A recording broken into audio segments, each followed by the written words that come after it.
ایسی جلدی بھی کیا ہے؟ میں نے ہاتھ اٹھاتے ہوئے کہا، پلیز آپ ہمارے درمیان نہ بولیں۔ میں نے اچھی طرح معلوم کیا ہے، ماشاء اللہ کاروبار عروج پر ہے، 50 لاکھ کی ادائیگی گرا نہیں گزرے گی۔ بس اس سے آگے میں کوئی بحث کرنا نہیں چاہتی۔ ممی نے کہا، یہ تو بس ہماری کمزوریوں سے فائدہ اٹھا رہی ہے، اچھی طرح جانتی ہے کہ ہم انہیں باہر نکلنے نہیں دیں گے، اپنی بدنامی برداشت نہیں کریں گے، اس لیے یہ ہمیں بلیک میل کر رہی ہے۔ میں نے کوئی جواب نہیں دیا۔ میں ناز کا ہاتھ پکڑ کر وہاں سے چلی آئی۔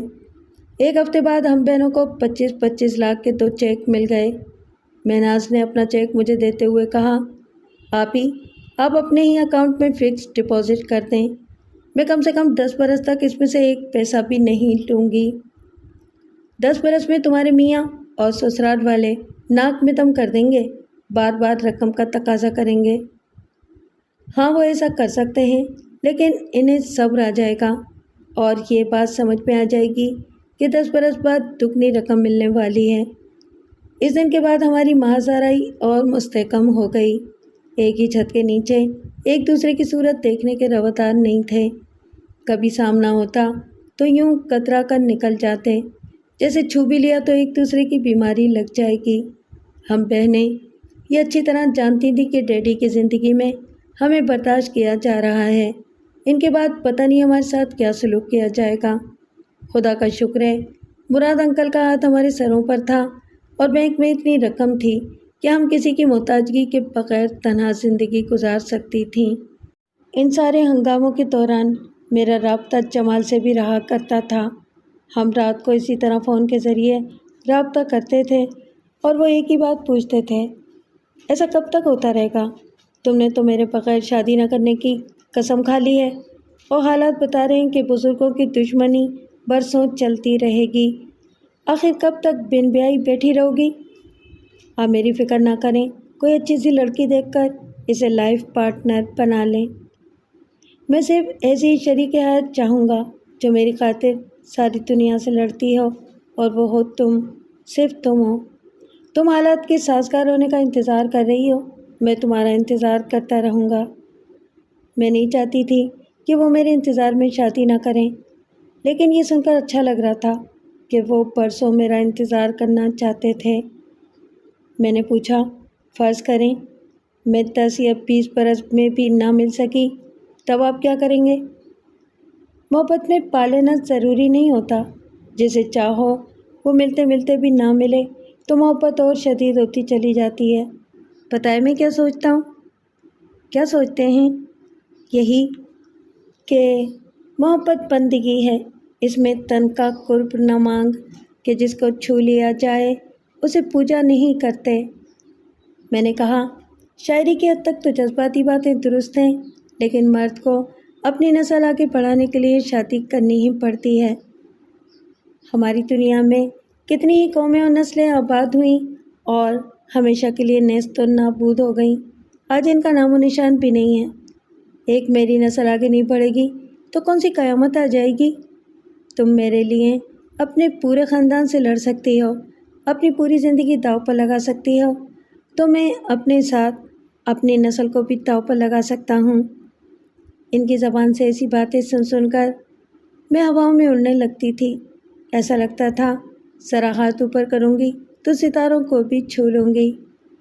انہوں نے میری زندگی میں آتے ہی مجھے سب سے زیادہ اہم بنا دیا تھا۔ وہ بولے، کل ہم سوات کے علاقوں میں جا رہے ہیں، تقریباً 2 ہفتوں کے بعد واپسی ہوگی۔ یہ اچانک سوات جانے کا پروگرام کیسے بن گیا؟ ممی اور ڈیڈ گرمیاں وہاں گزارنا چاہتے تھے۔ کاروباری مصروفیات اتنی زیادہ ہیں کہ یہ شہر چھوڑنا مشکل ہو جاتا ہے، پھر بھی ہم نے سوچا ہے کم سے کم 2 ہفتے تو تفریح کے لیے نکال ہی لیں۔ کل مجھے سی آف کرنے آؤ گی؟ میں نے ڈیڈی سے وعدہ کیا ہے انکل کے گھر کبھی نہیں جاؤں گی۔ میں رابطہ ختم کرتے وقت کبھی سوچ بھی نہیں سکتی تھی کہ جمال سے آخری بار فون پر گفتگو ہو رہی ہے۔ دوسری رات اپنے مقررہ وقت کے مطابق فون کے پاس آ کر بیٹھ گئی۔ 1 گھنٹہ گزر گیا، 2 گھنٹے گزر گئے، صبح ہو گئی، مگر انہوں نے کسی بھی وقت مجھ سے رابطہ نہیں کیا۔ میں نے سوچا کوئی مجبوری ہوگی سوات پہنچ کر سب سے پہلے مجھے فون کے ذریعے اپنی آواز سنائیں گے۔ دوسرا دن، دوسری رات بھی گزر گئی۔ اب دل گھبرانے لگا۔ یا اللہ خیر ہو، وہ کہیں سے کال کیوں نہیں کر رہے ہیں؟ چوتھے دن ڈیڈی نے مجھے ڈرائنگ روم سے آواز دی، ناز جلدی سے آؤ، تمہارا فون ہے۔ میں دھڑکتے دل کے ساتھ تیزی سے چلتی ہوئی ڈرائنگ روم میں آئی۔ ڈیڈ بہت خوش تھے، چہک کر بولے، بھائی ہمارے لیے تو بہت بڑی خوشخبری ہے، اب تمہارے لیے کیا ہے، فون پر سن لو۔ میں نے لپک کر ریسیور لیا، پھر کان سے لگاتے ہوئے پوچھا، ہیلو۔ دوسری طرف سے جمال کے انکل کی آواز سنائی دی، بیٹی ناز، بہت بری خبر ہے۔ میں جانتا ہوں کہ تم جمال کو کس قدر چاہتی ہو، پتہ نہیں یہ صدمہ کیسے برداشت کرو گی، لیکن بتانا تو ہوگا ہی۔ بھائی جان، بھابھی جان اور جمال پہاڑی راستے میں ہلاک ہو گئے ہیں۔ ان کی گاڑی سینکڑوں فٹ کی بلندی سے نیچے ایسی کھائی میں گری ہے کہ ان کی لاشوں کا بھی پتہ نہیں چل رہا ہے۔ میرے حلق سے ایک زور کی چیخ نکلی، نہیں، یہ نہیں ہو سکتا، وہ نہیں مر سکتے، وہ کبھی نہیں مر سکتے، مجھے چھوڑ کر کہیں نہیں جا سکتے۔ میں فون پر رونے لگی، ان سے التجا کرنے لگی، انکل خدا کے لیے کہتے ہیں یہ سب جھوٹ ہے، انہیں کچھ نہیں ہوا ہے، وہ سب زندہ سلامت ہیں۔ بیٹی ہونی ہو کر رہتی ہے، جو ہونا تھا وہ ہو چکا ہے، ہم بھی صبر کر رہے ہیں، تمہیں بھی صبر کرنا ہوگا، اس کے سوا کوئی چارہ نہیں ہے۔ ریسیور میرے ہاتھ سے چھوٹ گیا، میں چکرا کر صوفے پر بیٹھ گئی۔ یہ کیسا فریب تھا؟ زندگی تو تمام عمر فریب دیتی ہی رہتی ہے، موت نے بھی یہ کیسا فریب دیا تھا۔